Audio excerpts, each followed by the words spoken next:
সরকার পালাবদলে ৫ আগস্টের পর থেকে বন্ধ রয়েছে বেনাপোল পেট্রাপোল বন্দরের দুই দেশের সরকারি কর্মকর্তাদের মধ্যে মাসিক সভা। এতে সংকটের মুখে বাণিজ্যিক কাজ সম্পাদন বিপাকে ব্যবসায়ীরা। বিস্তারিত জানাতে এই মুহূর্তে বেনাপোল বন্দরের সামনে আছেন সহকর্মী আজিজুল হক। সরাসরি যাচ্ছে তার কাছে।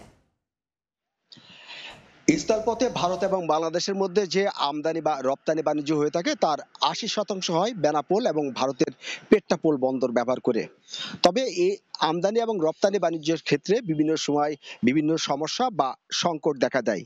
এ ধরনের সমস্যা বা সংকট নিরসনে ২০০৬ সালে ভারত এবং বাংলাদেশ যৌথভাবে সম্মতিতে সীমান্তের শূন্যরেখায় দুদেশের একটি বাণিজ্য বৈঠকের অনুমতি হয়। এরপর থেকে কোনো বাণিজ্যে সমস্যা তৈরি হলে দুদেশের বন্দর এবং কাস্টমস মাসে একদিন এই সীমান্তের শূন্যরেখায় তারা বসে এ সমস্ত সমস্যার সমাধানের চেষ্টা করতেন। তবে ৫ই আগস্টে ভারত এবং বাংলাদেশের মধ্যে যে রাজনৈতিক টানাপোড়েন, সেই টানাপোড়েনের কারণে সম্পর্কের অবনতির ফলে আমরা দেখতে পেয়েছি এই যে মাসিক বৈঠক দুই দেশের মধ্যে সেটি বন্ধ হয়ে রয়েছে। এবং এই বন্ধ থাকার পরে যে চলমান বিভিন্ন সমস্যা সেটি দিন দিন প্রকট হচ্ছে এবং ব্যবসায়ীরা নানান সমস্যার সম্মুখীন পড়ছেন। ব্যবসায়ীরা আমাদেরকে বলেছেন স্থায়ীভাবে তারা এই সমস্যার সমাধানের জন্য এবং বাণিজ্য বৈঠক চালুর জন্য তারা বিভিন্নভাবে চেষ্টা করেছেন, তবে শেষ পর্যন্ত কাজ হয়নি।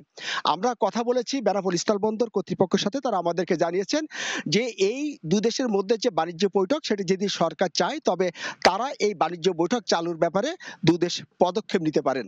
আপনি জানেন যে ভারত এবং বাংলাদেশের মধ্যে যে বাণিজ্য, সে বাণিজ্য এখন বড় ধরনের সংকটের মুখে যাচ্ছে। অর্থাৎ ভারত এবং বাংলাদেশের ৫ই আগস্টের পর যে আমদানি এবং রপ্তানি বাণিজ্যে নিষেধাজ্ঞা দেওয়া হয়েছে, সেই নিষেধাজ্ঞার পরে ভারত থেকে সুতা আমদানি বন্ধ আছে এবং বাংলাদেশি পাট, পাটজাত পণ্য এবং গার্মেন্টস পণ্য কিন্তু ভারতের রপ্তানি বন্ধ আছে। এর ফলে কিন্তু এই বেনাপোল বন্দর দিয়ে ভারত এবং বাংলাদেশের মধ্যে যে বাণিজ্য প্রায় ৬০% কমে গেছে।